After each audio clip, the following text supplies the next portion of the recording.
Sir ये हरदी मोड़ के पास 100 नंबर वाहन में पुलिसकर्मी और ड्राइवर दोनों सोते हुए दिखाई दी पूरी सामने।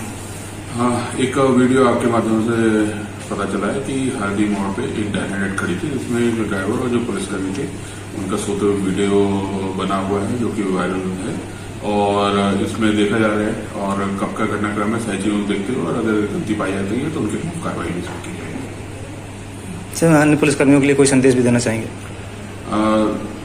सभी के लिए संदेश है, पुलिसकर्मियों के लिए, कि निश्चित रूप से ड्यूटी आवर्स ज़्यादा है, लेकिन हमको उसी ड्यूटी आवर्स में हमको काम करना है और जनता की सुरक्षा और करना है और सुरक्षात्मक माहौल बनाना है, और अपने जो हम क्रियाकलाप है उसमें डिसिप्लिन का पालन करना है। तो हमको ये ध्यान रखना है।